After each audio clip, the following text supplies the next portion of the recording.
Graça e paz, irmãos. Bom dia, é bom estarmos aqui mais uma vez. Nesse mês de setembro, nós estamos dedicando a nossa escola bíblica dominical aqui na Igreja Presbiteriana em Rio da Prata, para falar um pouco da história da igreja. Isso foi tratado lá no primeiro domingo de setembro, onde o pastor esteve tratando ali da história da igreja, do estabelecimento do presbiterianismo no Brasil. No domingo passado, nós falamos sobre... No domingo retrasado, perdão, nós falamos sobre os 5 pontos do calvinismo, não é isso? E na semana passada, nós abrimos aqui um espaço para falar um pouco dos pequenos grupos, que é o que a nossa igreja agora, esse projeto em que a igreja está aí empenhada em estabelecer e que já começou aí sendo uma bênção, né, na vida da igreja. Nós tivemos aí muitos pequenos grupos reunidos, com muitos irmãos reunidos nos lares de famílias da igreja, estudando a palavra. E hoje a gente vai falar mais especificamente sobre o batismo, né? Pode passar o primeiro slide, Tamires, por favor? Então, o nosso intuito nessa manhã é falar, em primeiro lugar, sobre o batismo cristão, né? O que é o batismo, qual é o significado do batismo, o que ele significa na nossa vida, né? Em segundo lugar, a gente falar sobre o batismo por aspersão, que é o batismo que a igreja presbiteriana adota como forma de batismo, né? E nesse ponto a gente vai falar um pouquinho do porquê não batizamos, não costumamos batizar por imersão. E em terceiro lugar, se o tempo nos permitir, a gente vai falar também sobre o batismo infantil. Se a gente não conseguir concluir, em um outro domingo a gente dá continuidade ao estudo, tá bom? Então, para a gente ter um texto aqui para nos basear, né, a nível de introdução, a gente tem, então, Mateus 28, 19 e 20, que está no próximo slide. Ficou meio bagunçadinho aí, né? Na hora que baixou aí deve ter desconfigurado. Mas a gente lê aqui, depois a gente conserta o slide. Dá para ler, né? Então, o texto diz assim, Mateus 28, 19 e 20. Jesus, aproximando-se, falou-lhes, dizendo: toda a autoridade me foi dada no céu e na terra. Portanto, vão e façam discípulos de todas as nações, batizando-os em nome do Pai, do Filho e do Espírito Santo, ensinando-os a guardar todas as coisas que tenho ordenado a vocês. E eis que estou com vocês todos os dias, até a confirmação, até o fim dos tempos. Então, o que a gente pode recordar? Que nesse texto Jesus já havia ressuscitado, né? Esse texto está tratando da grande comissão. Jesus está comissionando os seus discípulos, e ao comissionar os seus discípulos, Jesus dá algumas ordens, né, para os discípulos: vão e façam discípulos. Ele fala para os seus discípulos: e vocês vão fazer discípulos como? Batizando-os em nome do Pai, do Filho e do Espírito Santo. É a primeira coisa que Jesus vai falar aí nesse texto a respeito da grande comissão. Então, o que a gente consegue de imediato perceber em relação ao batismo? A gente consegue verificar nesse texto que o batismo, ele foi estabelecido, ele foi instituído, ele foi ordenado por Jesus.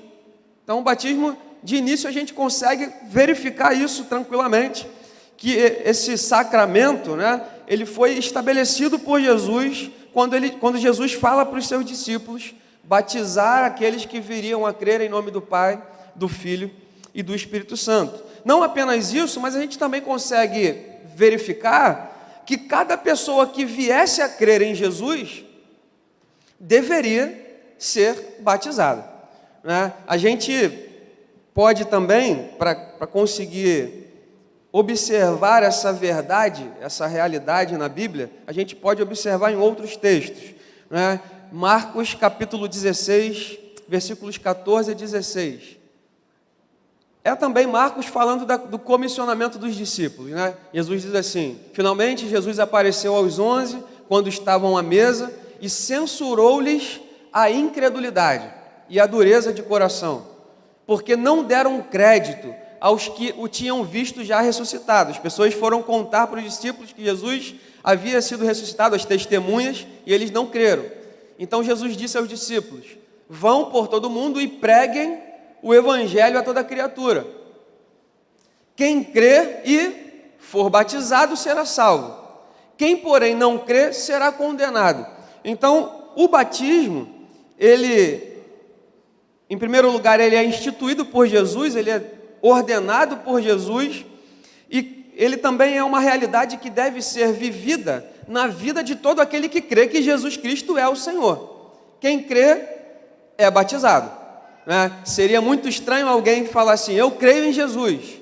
Então tá bom, meu irmão, vamos marcar o batismo. Não, eu não quero ser batizado, né? Então, uma marca na vida de alguém que crê é o batismo, né? Todo aquele que crê deve ser conduzido, todo aquele que crê em Jesus como o Senhor e Salvador da sua vida, precisa ser conduzido ao batismo, né? Tanto para servir tanto como um sinal, é o que a gente vê no texto de Marcos, mas também como um selo, uma marca que aponta para determinar que aquela pessoa que está sendo batizada, ela está entrando num novo relacionamento com Deus, né? Está marcando que aquela pessoa está caracterizando, o batismo ele caracteriza que a pessoa está entrando num relacionamento novo com Deus, né? Se antes aquela pessoa não tinha um relacionamento de amizade com Deus, agora aquela pessoa que está sendo batizada, esse sacramento,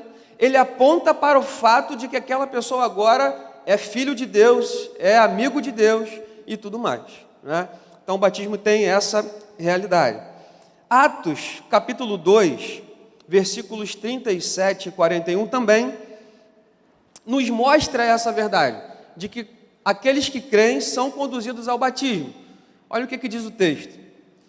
Ditas essas palavras, começou uma grande discussão entre os fariseus e saduceus. É versículo 37 também. Faz parte do contexto, o 7. Mas senão a gente vai ler muitos versículos e o tempo não nos permite. Então diz o texto assim: quando ouviram isso, ficaram muito comovidos e perguntaram a Pedro e aos demais apóstolos: que faremos, irmãos? E Pedro respondeu, vamos ler juntos? Arrependam-se e cada um de vocês seja batizado em nome de Jesus Cristo para a remissão dos seus pecados, e vocês receberão o dom do Espírito. Porque a promessa é para vocês e para os seus filhos e para todos que ainda estão longe, isto é, para todos aqueles que o Senhor, nosso Deus, chamar. Com muitas palavras, deu testemunho e exortava-os, dizendo: salvem-se dessa geração perversa. Então, os que aceitaram a palavra de Pedro foram batizados, havendo um acréscimo naquele dia de quase 3.000 pessoas. Então esse texto mostra muito claramente que aqueles que creem, isso é uma realidade notória na vida da igreja primitiva, todos os que iam crendo, o que está acontecendo ali? Esse contexto é logo após o dia de Pentecostes, onde o Espírito Santo foi derramado sobre os discípulos, né?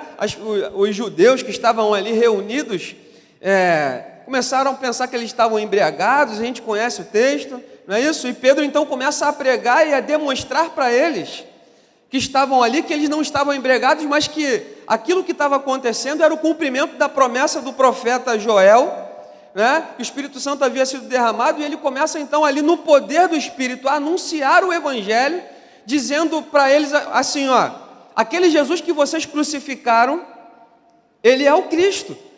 E naquele momento que Pedro está pregando, os olhos espirituais daqueles judeus que não haviam crido em Jesus foram abertos.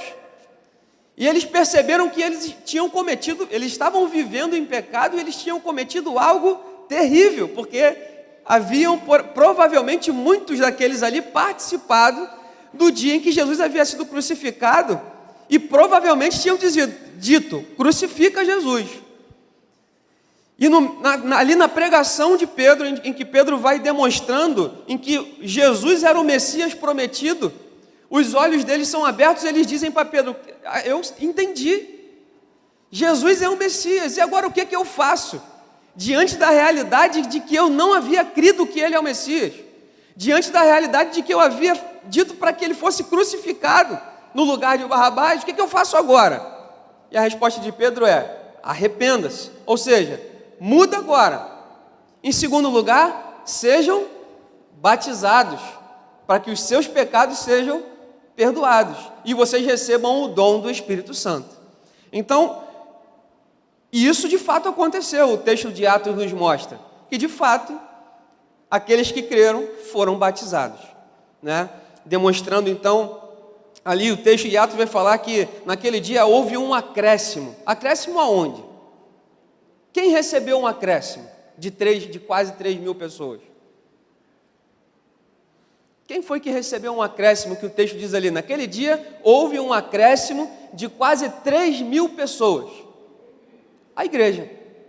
Ou seja, o batismo na vida daquelas pessoas marcava o ingresso daquelas pessoas no corpo da igreja. Eles passaram a contar como participantes no corpo de Cristo, na igreja do Senhor Jesus.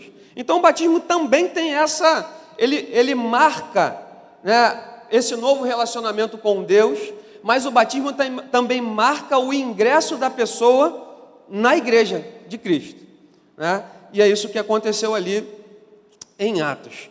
Pode passar o próximo slide? Então, o que a gente consegue perceber, né, somando esses textos, a gente consegue observar algumas realidades a respeito do batismo. Em primeiro lugar, o batismo ele foi ordenado por Jesus, como a gente já disse, né? Ele foi ordenado por Jesus após a sua ressurreição.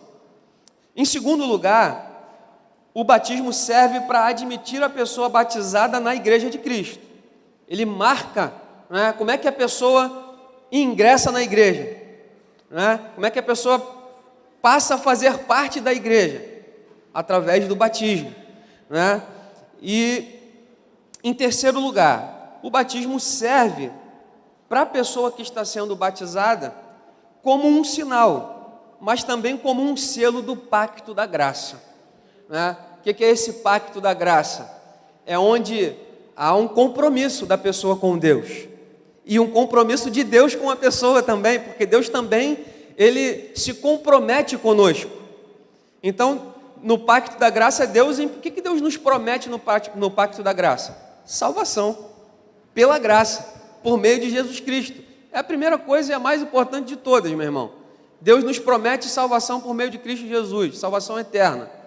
Mas nós nos comprometemos no pacto da graça, por amor e gratidão a Deus, viver em completa obediência à sua vontade. O batismo, ele caracteriza essa realidade, né? Ele é um selo e também um sinal do pacto da graça, da nossa união com a pessoa de Cristo, com Deus, por meio de Cristo. Então a gente tem algumas definições a respeito do batismo que vão nos ajudar a entender aí também o significado do batismo. Calvino fala a respeito do batismo assim, ele define assim o batismo. O batismo é uma marca do nosso cristianismo, ou seja, o batismo ele distingue o cristianismo, né? Ele caracteriza o cristianismo, é uma característica distintiva do cristianismo, o batismo. E ele é o sinal pelo qual somos recebidos na sociedade da igreja, né? O texto de Atos nos mostrou isso e Calvino está concordando, obviamente, com a palavra. Para que, enxertados em Cristo, sejamos contados entre os seus filhos.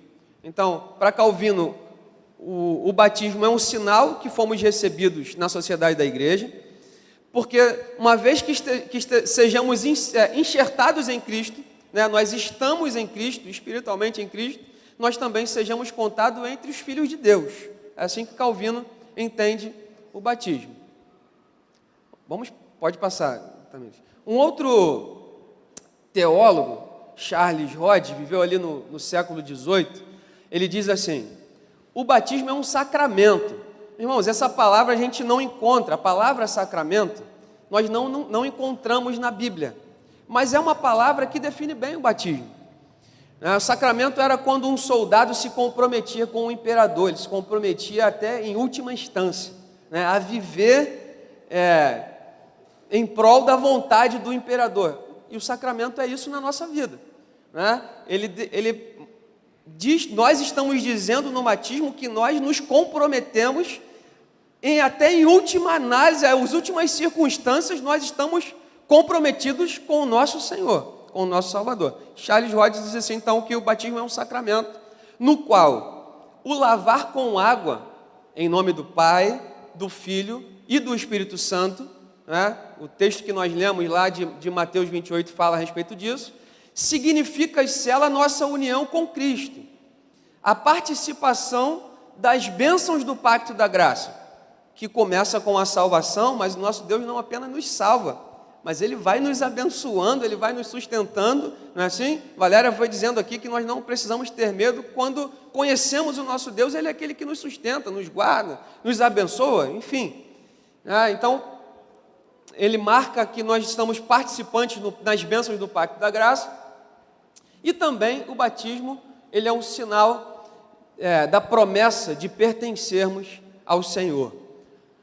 E nós temos ainda mais uma definição, que é da nossa confissão de fé de Westminster. O que a confissão diz a respeito do batismo? O batismo é um sacramento do Novo Testamento. Nós já falamos o que é o sacramento. Ele foi instituído por Jesus Cristo, não só para solenemente admitir na igreja a pessoa batizada. Ele serve para admitir a pessoa batizada na igreja. Mas não apenas isso, a confissão de fé diz, mas também para servir a pessoa que está sendo batizada, de sinal e selo do pacto da graça, de sua união com Cristo, de sua regeneração, ou seja, de que a pessoa recebeu uma nova vida. Ela morreu para o pecado e ela agora vive para Deus, vive em santidade, da remissão dos seus pecados. O batismo mostra que aquela pessoa teve os seus pecados perdoados por Cristo Jesus. E também de sua consagração, ou seja, o batismo também mostra que a pessoa está sendo separada para Deus, está sendo consagrada para Deus, para o serviço de Deus, por Jesus Cristo, a fim de andar em novidade de vida.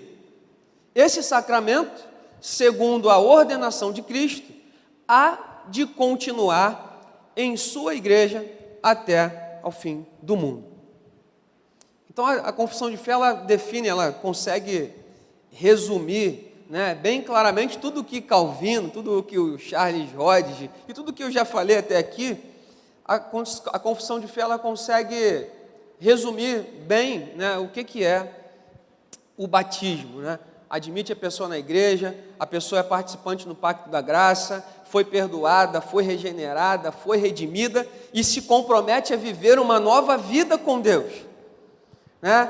Já não mais eu vivo, mas Cristo vive em mim. O batismo, ele caracteriza essa nova vida do crente em Cristo Jesus. Então, quando a gente olha para todas essas definições, elas vão se completando, elas nos dão esse entendimento mais amplo a respeito do que é o batismo, qual é o significado do batismo nas nossas vidas. Não é apenas um simbolismo, mas ele marca, ele é importante porque foi instituído por Cristo, ele é importante na vida do crente. E tem toda esse significado nas nossas vidas, de acordo com a palavra de Deus. Esse entendimento que ele é tanto um selo como um ingresso do nosso ingresso no reino de Deus, como também de uma vida de testemunho a Cristo que necessitamos constantemente demonstrar por termos sido alcançados pelo amor de Deus. O batismo, ele tem esse sentido. Ele serve como esse sinal, como essa marca distintiva, que nós fomos redimidos por Deus através de Cristo. Mas uma coisa que a gente precisa entender não é que o batismo, a gente não está dizendo aqui que o batismo salva, não é o batismo que salva, é a fé em Cristo Jesus. O batismo, ele confirma essa fé, né? Eu creio, logo sou batizado. Não é o batismo que salva, o batismo ele confirma a fé que nós temos em Cristo Jesus.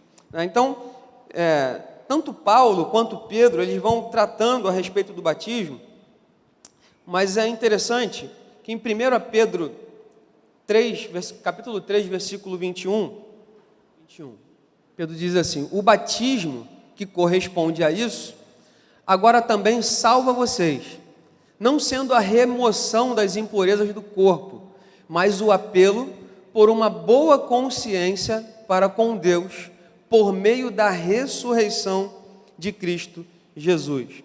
O que Pedro vem falando, ele vai falando a respeito do dilúvio ali e tal, mas o que Pedro vai demonstrando nesse texto é que a água que ele vai se referindo nos versículos aí anterior é uma representação do sangue de Cristo. Por isso a água ela é um símbolo que aponta para algo maior, né? Pedro ele vai demonstrando que essa água ela aponta para o sangue de Cristo que foi derramado sobre o seu povo, sendo que esse mesmo sangue ele vai servir tanto de salvação para aqueles que creem, mas também vai servir de juízo se a pessoa persistir não crendo, né, para aqueles que não creem. Calvino ele consegue sintetizar o que Paulo e Pedro vão falando a respeito do batismo, como esse simbolismo. Ele fala assim: o batismo não promete mais purificação do que se fez pelo derramamento do sangue de Cristo. É o sangue de Cristo que nos purifica, né?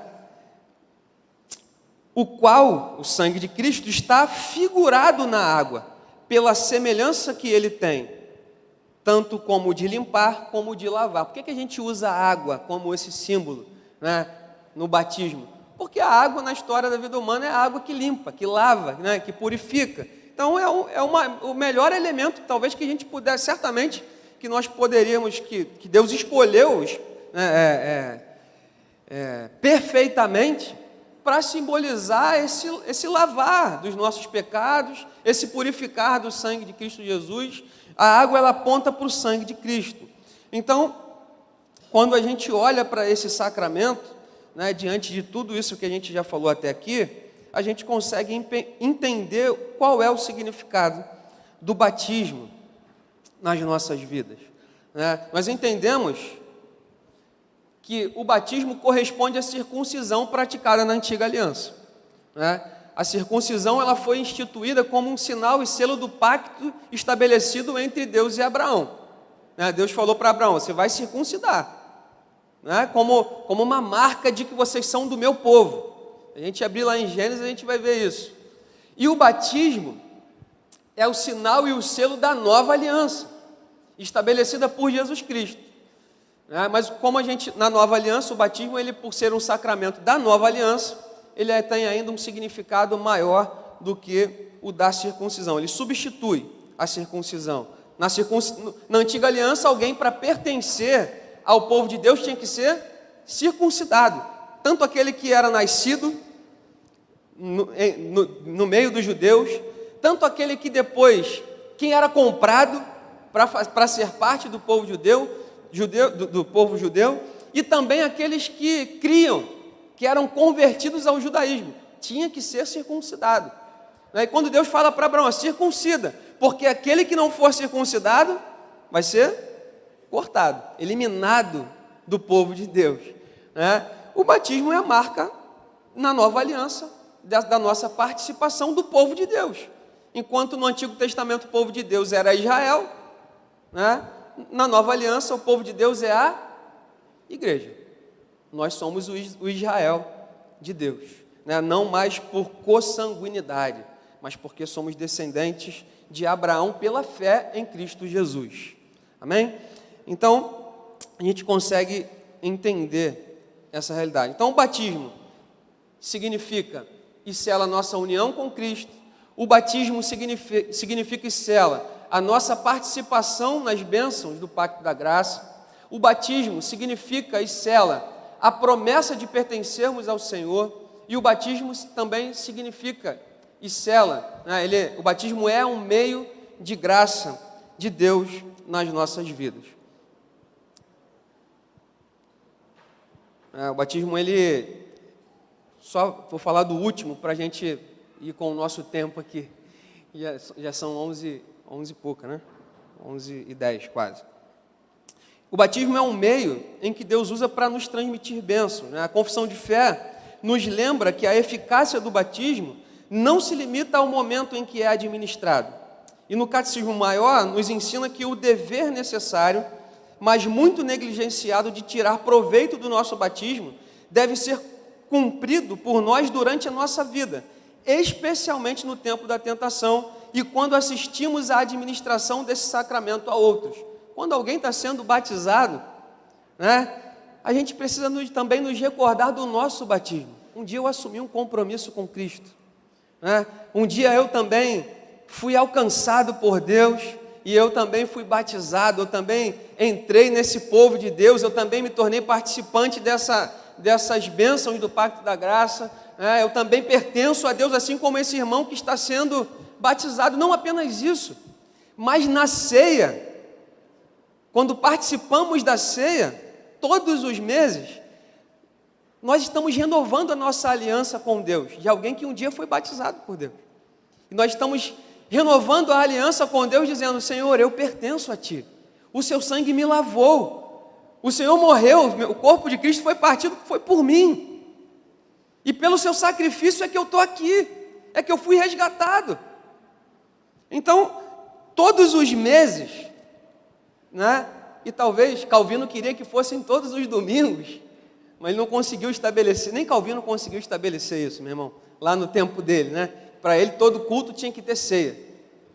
Mas todos os meses, quando participamos da ceia, nós renovamos a nossa aliança com Deus, né?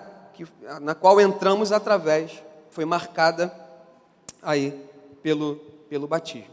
Então, concluindo a respeito desse tópico, quando Jesus instituiu o batismo, Ele não disse explicitamente a forma como esse sacramento deveria ser ministrado. Ele não disse assim: vocês vão batizar por aspersão, vocês vão batizar por imersão, vocês vão batizar por efusão, vocês vão batizar com 20 litros d'água, com 5 litros d'água, 1 litro, uma gota d'água. Jesus não disse assim, né? Ele não disse claramente como deveria ser ministrado, mas Ele ordenou que o batismo fosse feito em nome do Pai, do Filho e do Espírito Santo. Isso está claro. Jesus ordenou assim. Isso significa que o batismo sela isso que precisa ficar gravado nas nossas vidas. Meu irmão e minha irmã, se você foi batizado um dia, e se você não foi, procure o pastor para ser batizado, né? Ele significa que nós entramos numa relação especial com Deus. Nós não vivemos mais segundo a nossa vontade, nós não vivemos mais segundo os nossos desígnios, mas nós estamos entregando a nossa vida a Cristo, para ser não apenas o nosso Salvador, mas também para ser o Senhor das nossas vidas, né? Nós assumimos no batismo um compromisso de viver para Deus, de viver em santidade, de viver de acordo com a palavra. Isso precisa ficar claro nos nossos corações. E Deus nos adota como filho, fazendo-nos co-herdeiros com Cristo no batismo. Amém? Então, será que dá para falar o segundo tópico, pastor? São 11h10. Vamos para o segundo, e o segundo a gente vai conseguir concluir. O batismo por aspersão. A gente consegue observar que em relação à forma de batismo, se é por aspersão, por efusão ou por imersão, algumas igrejas elas vão divergir no seu entendimento. Então, a primeira coisa que a gente precisa esclarecer, né, é que a igreja presbiteriana, ela aceita como válido tanto o batismo, né, o batismo das igrejas entendidas genuinamente como igrejas evangélicas. Todas as pessoas que se tornam presbiterianos, né, advindas de outras igrejas, que batizaram por imersão, o batismo é aceito pela igreja presbiteriana. A igreja presbiteriana não rebatiza as pessoas que foram batizadas por imersão, por outras igrejas que são genuinamente evangélicas. Tá bom? A igreja presbiteriana não vê a necessidade de rebatizar. Mas há divergências entre as igrejas. Algumas entendem, principalmente a igreja batista e as igrejas pentecostais, batizam por imersão, né? Mas mesmo dentre aqueles que batizam por imersão, há divergências. Alguns só batizam em rios, né? Só aceitam o batismo em rios. Outros batizam em poços de água corrente. Outros batizam em piscinas e batistério. Tem igreja que tem um batistério, parece uma piscina, né? Dentro da igreja. E algumas igrejas imersionistas, que batizam por imersão, rebatizam as pessoas que se apresentam para serem batizadas como membros, mesmo que tais pessoas tenham sido batizadas por imersão em outra denominação. Ou seja, tem igrejas que só aceitam o seu batismo, né? Se você for para uma outra igreja, vai precisar rebatizar, não aceita o batismo de nenhuma outra igreja, ainda que tenha sido feita por imersão. E aí, pelo fato de a igreja presbiteriana aceitar o batismo por imersão de outras igrejas, nós somos algumas vezes, equivocadamente, entende-se que a igreja presbiteriana não tem firmeza no batismo por aspersão. Ele pensa-se assim, bom, se a igreja presbiteriana aceita outros batismos, é porque não está firme na sua posição em relação ao batismo por aspersão, o que não é a realidade. A gente vai ver isso rapidamente, tá? Então, qual é rapidamente aqui, o argumento bíblico, né, que se adota para batizar por imersão? Existem alguns argumentos. O principal argumento, se você for perguntar a alguém que pertence a alguma igreja que batiza por imersão, o principal argumento está relacionado ao termo original lá no grego, o baptizo, né? Tem outra, a raiz, que entende-se que esse termo, ele significa imergir. É um entendimento, é uma interpretação, no nosso entendimento, equivocada, né? Porque quando a gente olha para esse termo, inclusive quando a Septuaginta usa esse termo, né, traduz esse termo, na maioria dos contextos, ele não significa imersão, ele significa aspersão, ele é o lavar de mãos, não é mergulhar a mão, é lavar a purificação, né? Lembra quando Jesus com os discípulos de Jesus foram acusados, olha lá, eles não se purificam. Qual era a purificação? O lavar de mãos, e o termo que está sendo usado ali é o batismo, e não é imersão, é aspersão. Aspersão é derramar de água, não é imergir. Então, o principal argumento é esse. Então, a forma mais simples da gente testar, né, os imersionistas afirmam que a palavra batismo significa imersão e o que o verbo banzar significa imergir. Logo, afirmam o batismo deve ser aplicado por imersão. A forma mais simples de a gente testar essas duas palavras, se elas são sinônimas, é substituir uma pela outra. Se o sentido não se alterar, fica provado que as duas têm o mesmo significado. Então, a gente vai fazer aqui um teste, né? Vamos aplicar esse teste a um texto bíblico, onde aparece o verbo batizar. Lá em 1 Coríntios 10, versículos 1 e 2. 1 Coríntios 10, versículos 1 e 2.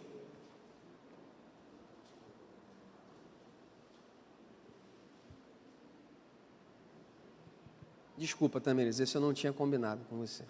Perdão. Olha assim, irmão. Olha aí, irmãos, o que o texto diz. Ora, irmãos, não quero que vocês ignorem que os nossos pais estiveram todos sob a nuvem e todos passaram pelo mar. E todos em Moisés foram batizados, tanto na nuvem como no mar. Tem como você mergulhar na nuvem? Imergir na nuvem? Existe essa possibilidade? A nuvem não imerge ninguém, né? O povo de Israel foi imergido no mar? Quando passou pelo mar? Mergulhou? O que aconteceu quando o povo passou no mar? Passou a pé seco. O mar se abriu. Então a gente não pode, não tem nesse texto, por exemplo, como a gente substituir batizado por mergulhado. Ou seja, nesse texto, batizar não significa imergir. Tá? Os israelitas atravessaram o mar aí a pés enxutos. É um exemplo. Tá? Os imersionistas também argumentam que o verbo batizar deriva do grego balilo e baptizo, esses dois termos, que significa imergir. Né? O que acontece, irmãos? Lá no tempo bíblico tinham dois gregos, dois idiomas, entre aspas, né? O grego clássico e o grego que a Bíblia foi escrita, que não é o grego clássico. Né? A Bíblia foi escrita no grego koiné, que é um grego comum, para que as pessoas tivessem acesso. Então, quando a gente vai avaliar um termo do original, a gente precisa ter esse cuidado. A gente não pode pegar um termo do grego clássico e atribuir o seu significado à maneira que a Bíblia utiliza. Esse que é o equívoco, quando se olha só para o termo resumidamente, sem observar como ele é utilizado na Bíblia. Então, olha só, vamos examinar mais dois textos aí onde aparecem esses verbos. O primeiro é Daniel, capítulo 4, versículo 25. Daniel, capítulo 4, versículo 25.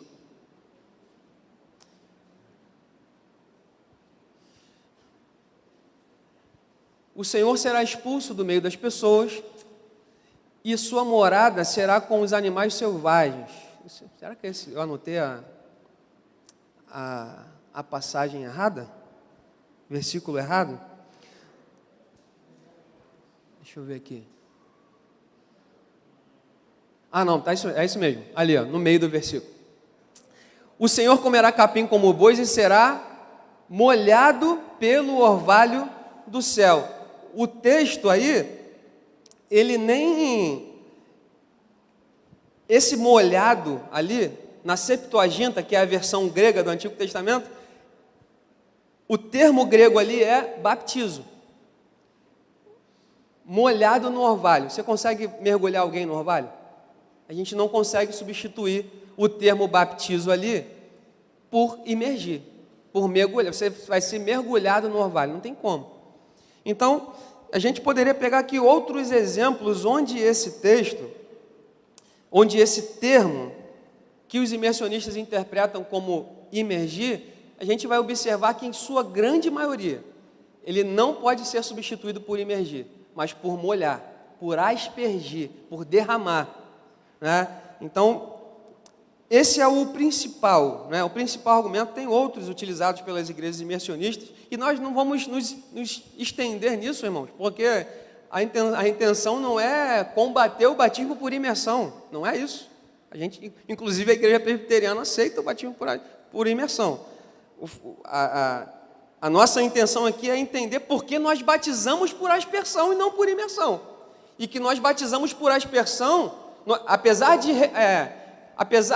recebermos as pessoas que são batizadas por imersão sem rebatizá-las, nós temos uma firmeza de entendimento que o batismo mais bíblico, que representa a forma bíblica de batismo, é o batismo por aspersão e não por imersão. É só isso, tá? Então, fiquem tranquilos, todos os irmãos que chegaram pelo batismo por imersão, que não tem nenhum problema. Está tudo certo, né? A quantidade de água não foi definida por Cristo. Não é a água é um símbolo, né? O fundamental é o sangue de Cristo. A água é um símbolo. Se é 1 litro, 2, 10 ou 1000, ela é só um símbolo que aponta para algo maior, tá? Mas nós entendemos claramente que na Bíblia aspergir é a maneira certa, né? É a maneira que a Bíblia demonstra que é a forma certa de batizar, né? Então, por que nós batizamos por aspersão? Por que nós batizamos por aspersão? Conforme nós já vimos, né, a forma de batismo ela não está claramente definida na Bíblia por Cristo.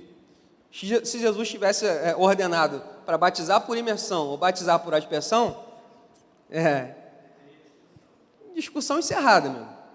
Né? Batiza assim, Jesus disse, faz assim. Como Jesus não disse, então a gente precisa ir à Bíblia e buscar entender qual é a maneira que deve acontecer, né? A maneira correta.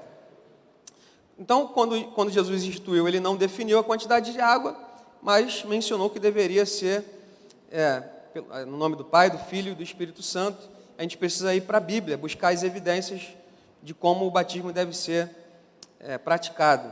Então, qual é a função da água no batismo? Uma pergunta que a gente pode se fazer é: se na instituição do batismo Jesus não mencionou água, por que temos que usar água? Porque a gente usa água no batismo, é o que a gente já falou, porque a água é um símbolo de limpeza, de purificação, de lavar, de purificar, e é por isso que a água é utilizada, né? E a água, ela foi utilizada quando a gente não tem, a respeito de uma doutrina, nós não temos no Novo Testamento algo claro, nós precisamos voltar ao Antigo Testamento e observar o que o Antigo Testamento diz a respeito daquela doutrina.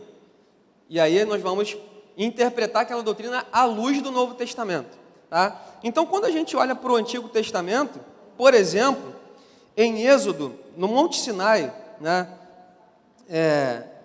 Deus disse a Moisés lá em Êxodo 19, 10. A gente vai ver que esse simbolismo aparece tanto no Antigo quanto no Novo.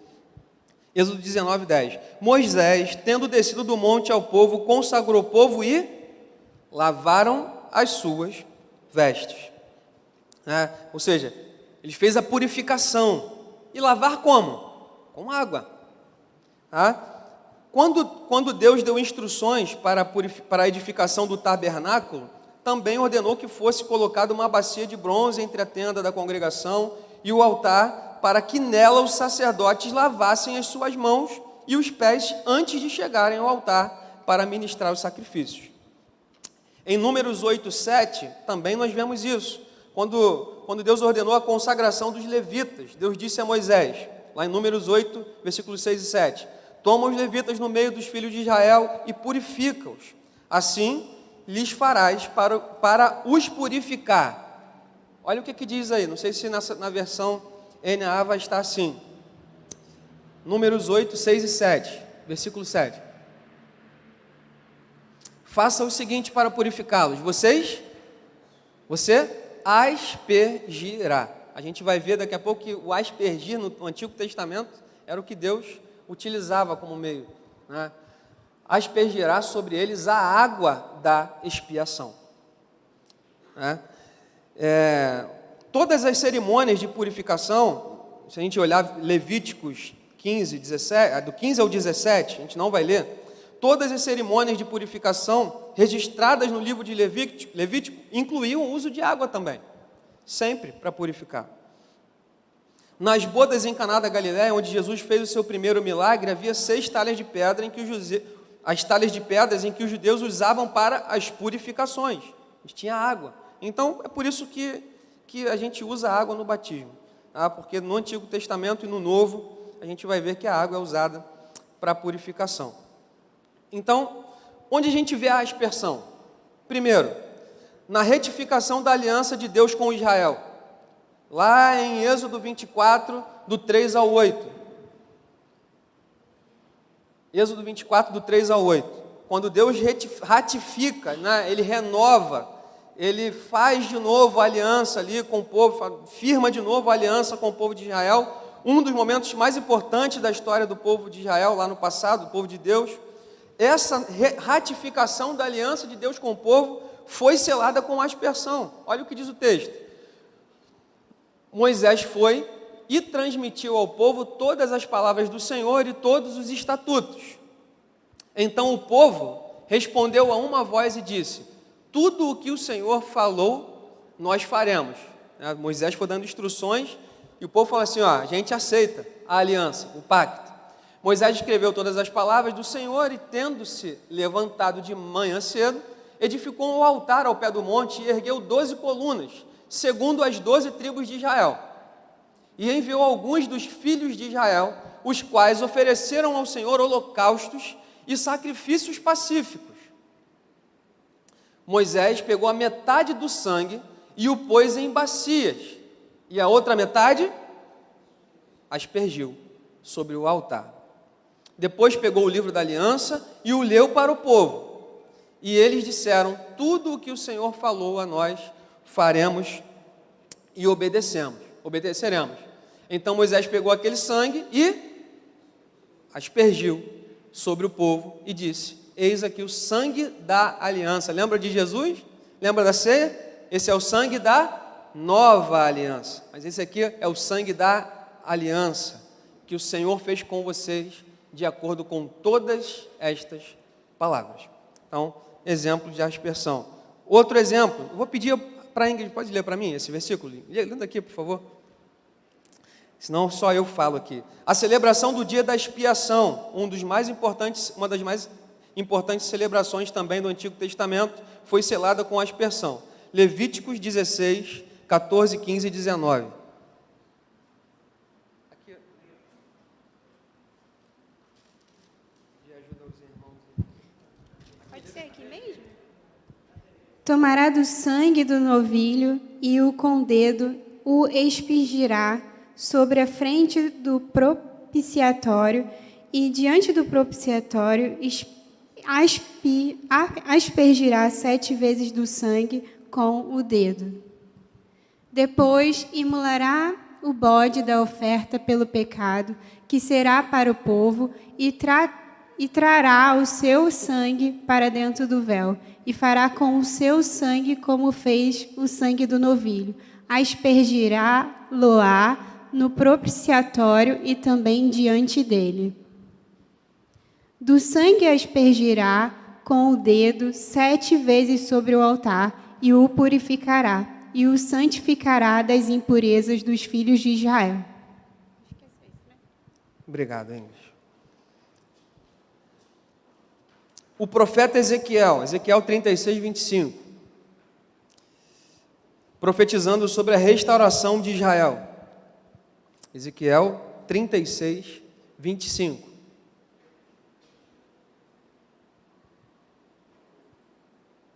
Vamos ler todos juntos?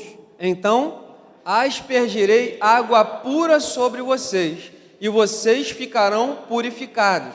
Eu os purificarei de todas as suas impurezas e de todos os seus ídolos. Mais um exemplo só. Isaías 44, versículo 3.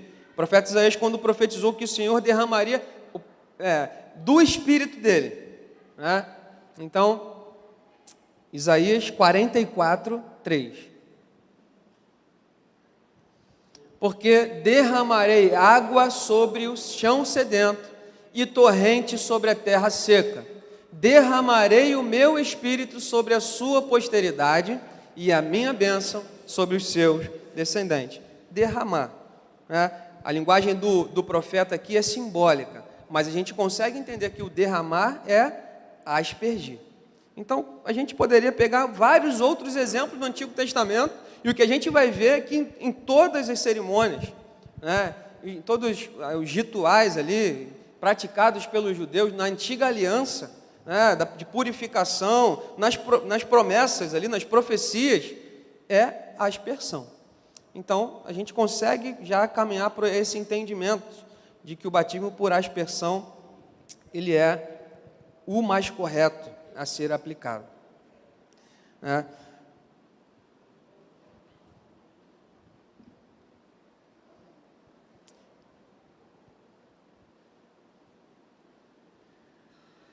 E a gente também tem uma evidências, para a gente caminhar para o nosso final, uma forte evidência de que João batizava por aspersão, né?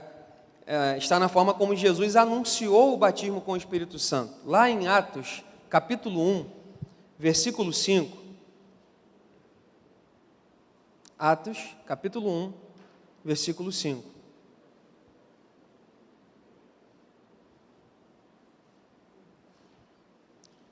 Olha o que Jesus diz aos discípulos. Porque João, na verdade, batizou com água, mas vocês serão batizados com o Espírito Santo dentro de poucos dias. Por que esse é um indício de que João batizava por aspersão?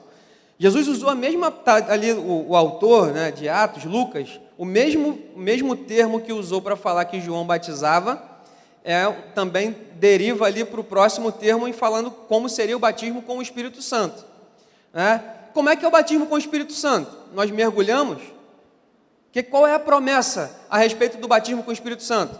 Derramarei. Ou seja, o Espírito Santo é derramado, é aspergido sobre nós.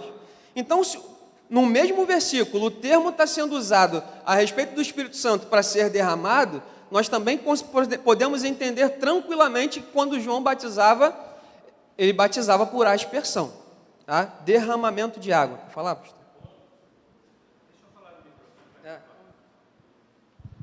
Atos 1:8 fala assim: mas recebereis poder ao descer sobre vós o Espírito Santo. Isso também quer dizer aspersão. Amém. É isso aí. Então, há esse indício de que batizavam, né? Ao cumprir-se o dia de Pentecostes, estavam reunidos, o Espírito Santo foi derramado. Isso se cumpriu na vida dos discípulos. Esse é o cumprimento da profecia lá de Joel, Deus dizendo que derramaria do seu Espírito sobre o povo, né? Conclusão, irmãos, desse tópico, e a gente encerra o nosso estudo, a gente deixa para falar do batismo infantil para um próximo estudo. O que a gente pode concluir a respeito do batismo, né, da forma de batismo e do batismo? A forma como a água deve ser usada no batismo não está claramente definido na Bíblia, a gente já falou a respeito disso, né?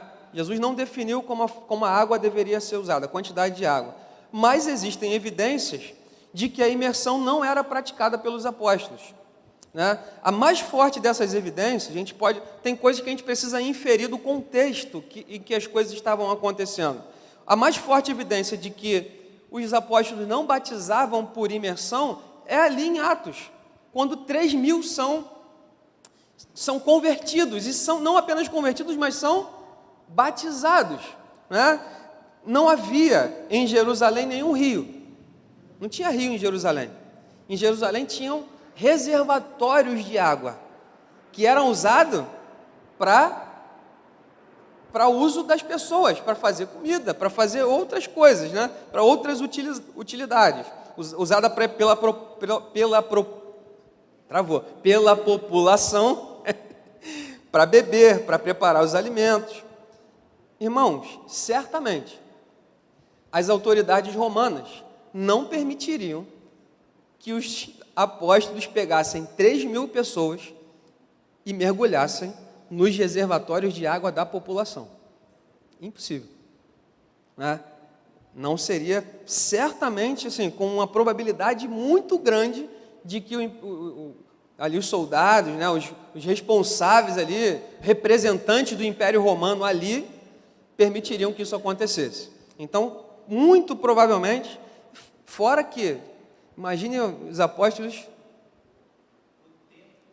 o tempo para batismo, a força, imagine você batiza, baixa e levanta, 3.000 pessoas, baixa e levanta. Impossível, entendeu? Praticamente impossível de os apóstolos terem ali praticado o batismo por imersão, né? Certamente. Uhum.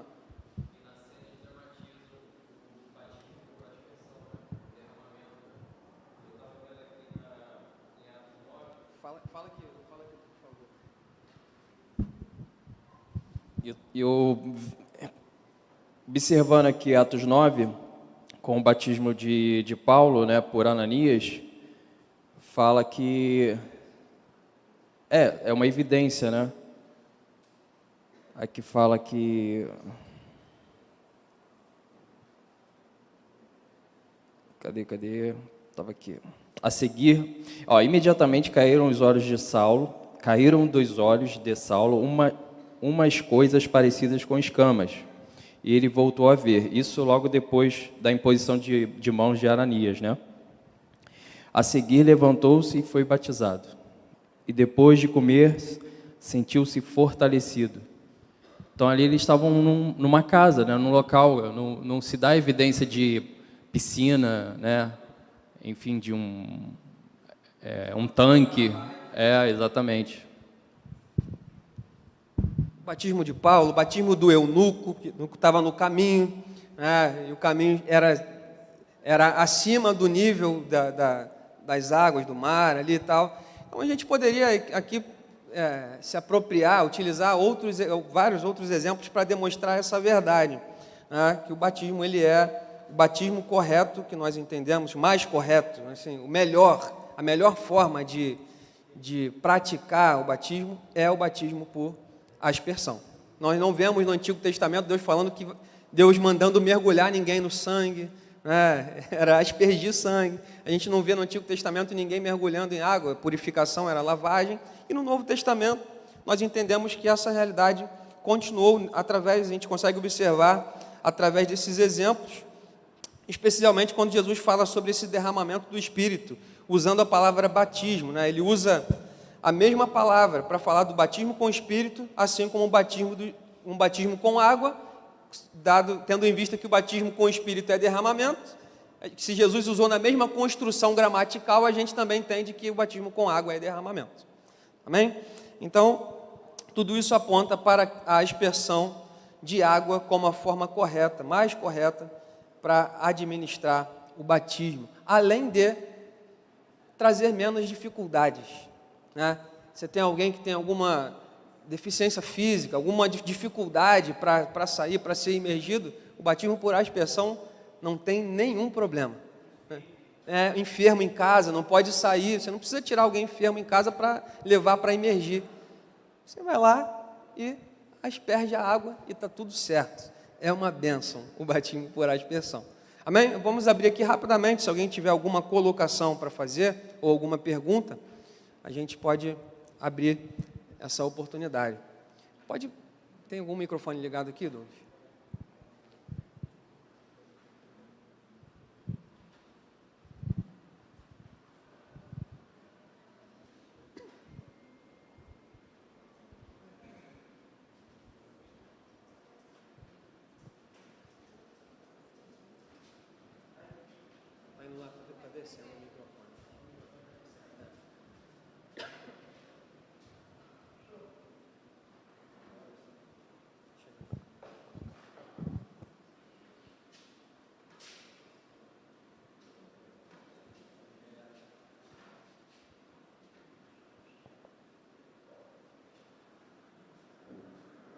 Oi.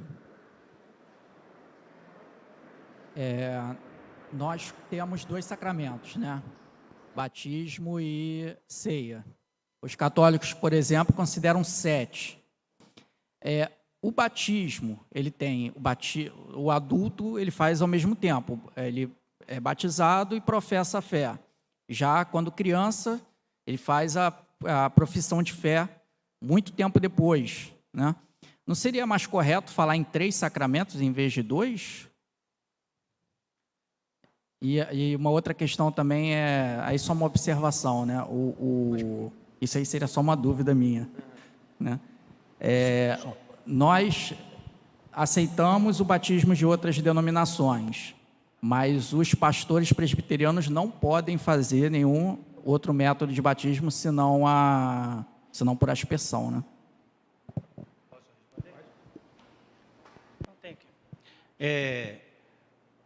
Os pastores presbiterianos, a igreja presbiteriana, ela não aceita nenhuma outra forma de batismo para que ela pratique, entendeu? Então, eu como pastor presbiteriano, por mais que eu gosto, eu acho bonito, eu acho muito bacana fazer um batismo por imersão, eu não posso fazer, porque eu sou um pastor presbiteriano. E até mesmo porque, quando a gente olha biblicamente como foi apresentado, nós acreditamos que a forma de batismo apresentado pela palavra de Deus, a mais correta ou a que a gente aceita, é justamente ali por aspersão, ok? Então, essa segunda pergunta eu não posso fazer como pastor presbiteriano. A gente aceita, como o Eric apresentou ali, advindo de outras igrejas, se a pessoa considera o seu batismo válido. Eu pergunto assim, você considera o seu batismo válido, como você entrou no reino de Deus, no corpo de Cristo, você ingressou na igreja? Considero. Se a pessoa fala assim, não considero, eu fiz o meu batismo, independente se for em outro lugar, até mesmo por aspersão, e ela quiser novamente ser batizada, a gente batiza. ok? A gente faz o batismo, mas aí é se ela quiser. Qual a tua primeira pergunta? A questão dos sacramentos. A palavra de Deus, ela diz o seguinte, porque o Eric está aparecendo aqui, não sou eu, né? A palavra de Deus, ela institui, de acordo com a que a gente vê ali no Novo Testamento, através de Jesus, os sacramentos. O Eric falou aqui sobre o sacramento lá no povo judeu, as pessoas se comprometiam com o imperador, né? E sacramento é ordem, sacramento é ordenança do Senhor. Então, no Novo Testamento, nós só identificamos duas ordens de Jesus, que foi a respeito do batismo, ide por todo mundo e batizai, ordem. E façam isso em memória de mim, referente à Santa Ceia, né? Sempre faça isso, em memória de mim, façam isso todas as vezes, lembrando do sacrifício lá na cruz. Não existe nenhuma outra ordenança ali, diferente desses dois sacramentos, ok? Batismo e ceia, só esses dois. A profissão de fé não é um sacramento. A profissão de fé, o que é? É porque o Eric não apresentou aqui a questão do batismo infantil. Que os nossos filhos, quando a gente vê lá em Atos também, ide por todo mundo, né? Batize lá, batize. Essa promessa, esse sacramento está envolvendo vocês e os filhos de vocês, toda a família.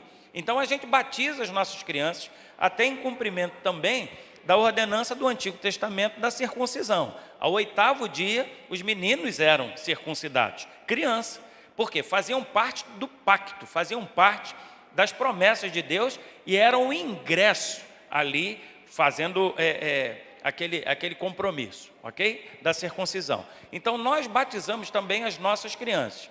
Existe uma questão interessante que vale a pena falar, que tem um texto que é pego, o Eric até leu aqui também, que diz assim, aquele que crê e for batizado, né, será salvo, mas aquele que não crê será condenado.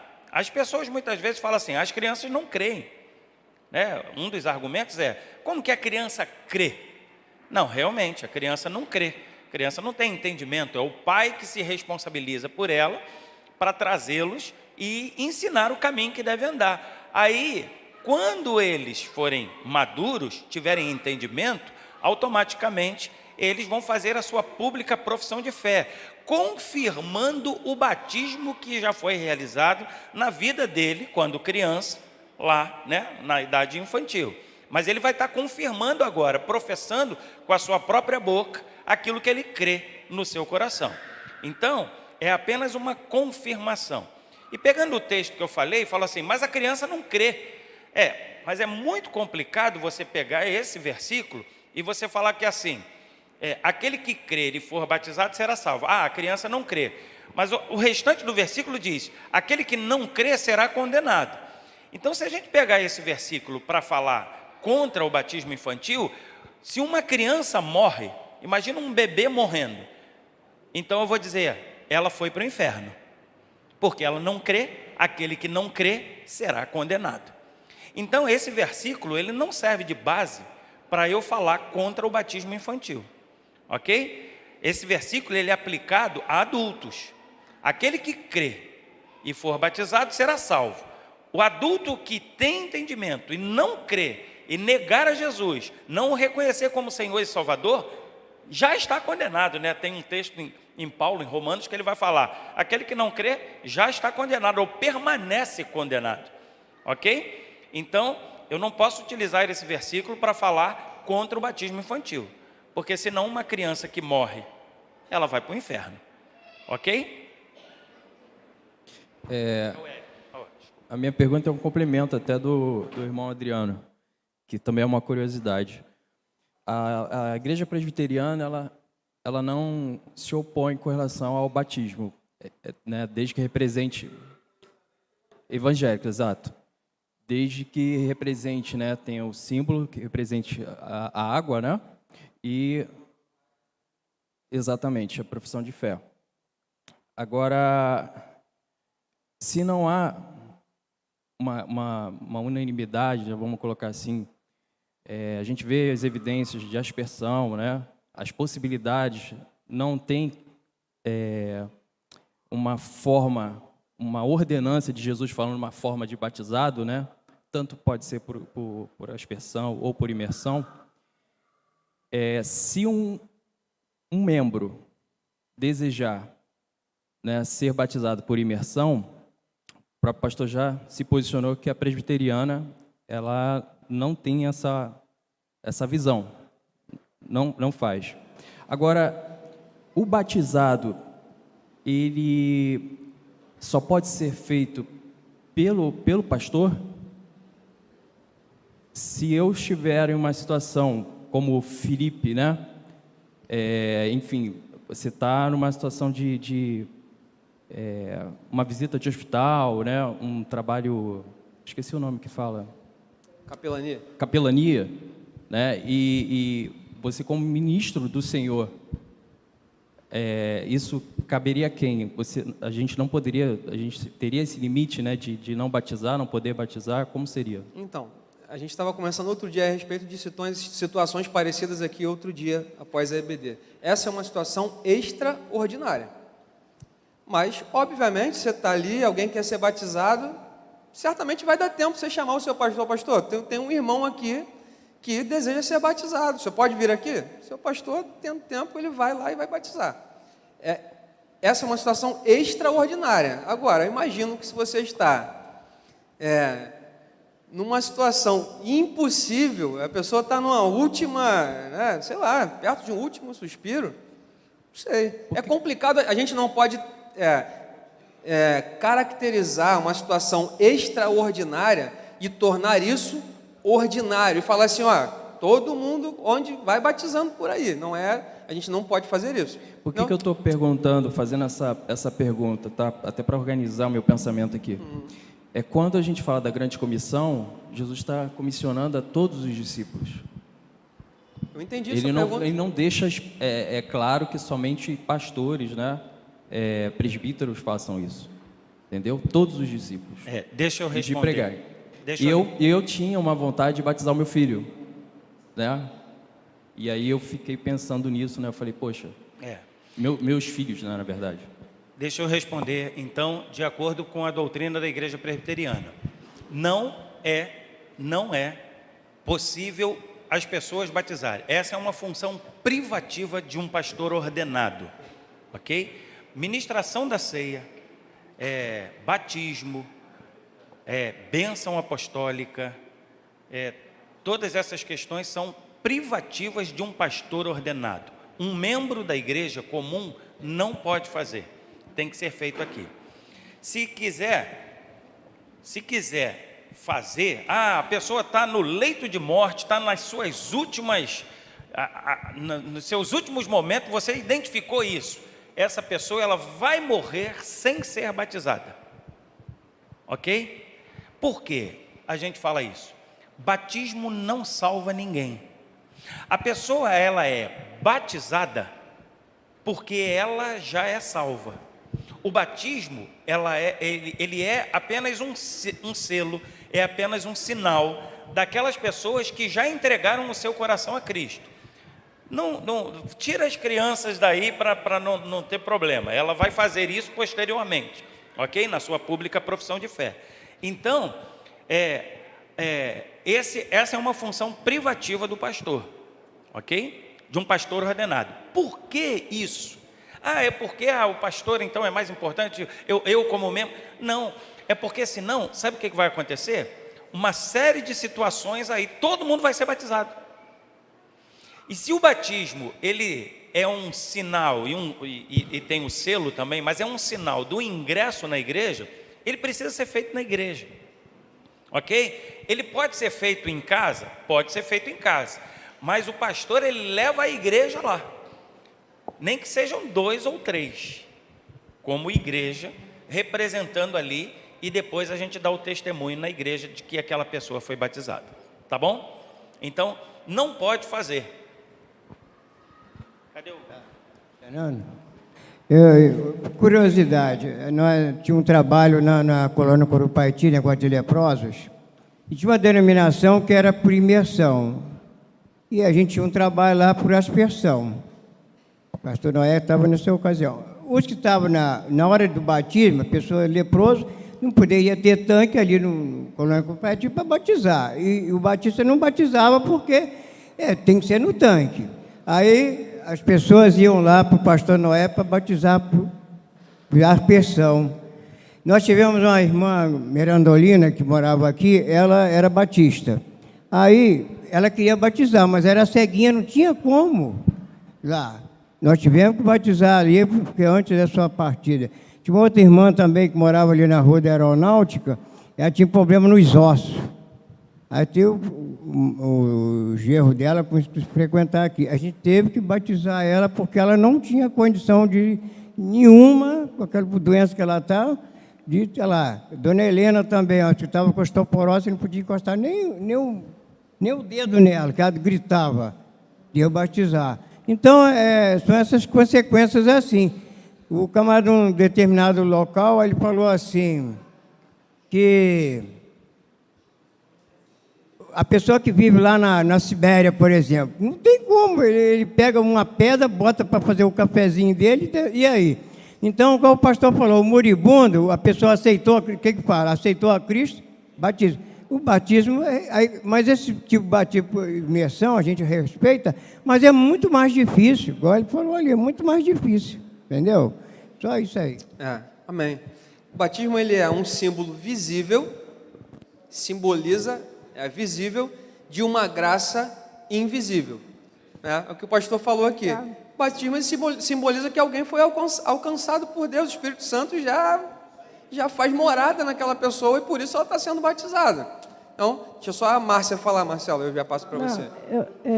Eu ia confirmar isso que você está falando, que a água é só um simbolismo, porque quando a pessoa vai lá na frente para se batizar, ela já foi batizada com o Espírito Santo. Amém. Por isso que lá em Atos, amém, antes deles serem batizados, eles já tinham aceitado Jesus. Amém. É isso aí, Márcia. Amém. Moisés está dando o exemplo do ladrão na cruz, né? Ele não foi batizado com água, não. Mas foi salvo. Pega o microfone, por favor. O batismo, ele vai mais pelo simbolismo. Ou seja, quando eu tenho a possibilidade do batismo... Tá ligado, Marcelo? Tá. Tá sim. Só fala, põe assim, ó. Põe na frente. Som. Então, assim, quando você tem essa possibilidade de ser batizado, né, o simbolismo, você representa isso às pessoas. Mas o alvo maior é o confessar Jesus Cristo, né? Então, assim, eu tenho isso muito claro, porque eu passei por esse processo, que foi com o meu pai. Meu pai foi para o hospital no estado terminal, e ali eu fiz todo um processo de aceitação para ele, né? Perguntando a ele sobre se ele rejeitava todo o ato satânico que tinha sido feito na vida dele, né? Se ele cria em Jesus Cristo como Senhor e Salvador da vida dele. E ele foi respondendo que sim, que ele se arrependia dos seus pecados, que ele hoje era uma nova criatura em Cristo Jesus. Então foi um momento que ele fez o batismo, ele fez a aceitação em Jesus Cristo. E quando eu vim em casa e voltei, ele já tinha ido a óbito. Então, assim, ele remete muito àquela questão do ladrão da cruz. Eu estava até falando com ela assim, ele confessou o Senhor. Eu acho que esse é o maior presente que a gente pode ter e receber, é quando você vê alguém que confessa o Senhor Jesus Cristo e se arrepende de seus pecados, né? O batismo passa a ser assim uma confirmação e seguindo, né? Vamos botar assim um secundário. Ele é não é o essencial. Sim, ele é fundamental, ele é um meio de graça, ele é importante, ele é ordinário para todo aquele que crê. Aquele que os não batizados, como aconteceu com o seu pai, como aconteceu com o ladrão da cruz, são as situações extraordinárias, mas é fundamental para aquele que crê ser batizado, né? É importante, tem valor e ele é fundamental para nós, né? Som. É interessante que quando um adulto vem para fazer o seu batismo, antes do batismo, a gente a gente faz a pública profissão de fé. A gente vai perguntando assim: você crê em Deus Pai? Você crê em Jesus Cristo? Você crê no Espírito Santo? Você crê que a igreja é o corpo de Cristo? Você crê que a palavra de Deus é o Antigo e o Novo Testamento, é a palavra de Deus? Então a pessoa vai dizendo: creio, creio, creio, creio. Ela está fazendo a sua publicando, sendo público, profissão de fé, professar. Ela está dizendo aquilo que ela crê, ok? E aí depois que ela diz tudo isso, a gente faz o batismo. Mas ela já creu no coração. Isso é o fundamental. Aquele que crê e for batizado será salvo. A palavra de Deus diz: se você confessar com a sua boca e crer de todo o seu coração, será salvo. Não se você for batizado, você será salvo, mas que você tem que crer em primeiro lugar. Não adianta ser batizado e não crer, porque o crer é fundamental, ok? O batismo é ingresso na igreja. O batismo é para você mostrar publicamente, é um sinal visível de que você faz parte. Da mesma forma, um casamento, né? Estou falando demais, deixa eu vir para cá.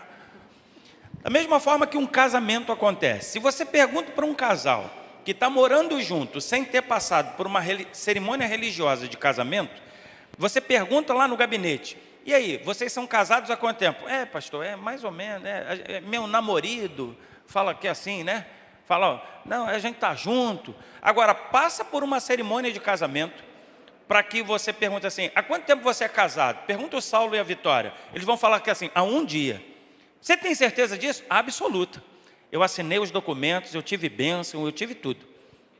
Ok? Então, as pessoas não têm dúvida, quando elas vêm passar pelo batismo, você pergunta para ela assim, uma pessoa que não passou pelo batismo, ou não foi recebida na igreja, fala que assim: você pertence a que igreja? Não, eu tenho frequentado aquela igreja. Agora, passa pelo batismo para dizer: qual é a igreja que você pertence? Eu pertenço à Igreja Presbiteriana do Rio da Prata. Mas como é que você sabe disso? Eu fui batizado no dia tal, tal, tal, tal, tal. É ingresso na igreja, é ingresso no corpo de Cristo. Então o batismo, ele é ordinário, como o Eric falou. É uma ordenança do Senhor, para que a pessoa receba o selo e receba um sinal de que ela faz parte daquele corpo.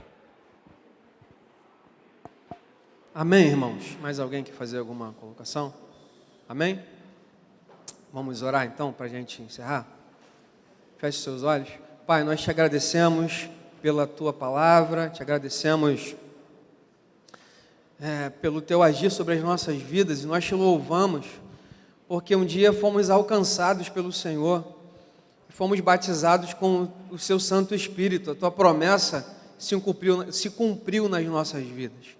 Nós fomos encontrados pelo Senhor, nós nos tornamos filhos do Senhor, co-herdeiros com Cristo, herdeiros do pacto que o Senhor tem de aliança, de salvação com o seu povo. Nós te adoramos e te louvamos nessa manhã.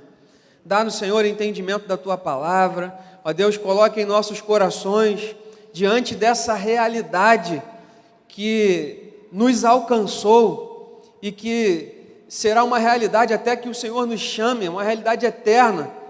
Ó Deus, diante dessa realidade, que possamos desfrutar da tua paz, da alegria do teu Espírito, da segurança no Senhor, da confiança em ti, porque o Senhor é um Deus que promete e cumpre as promessas.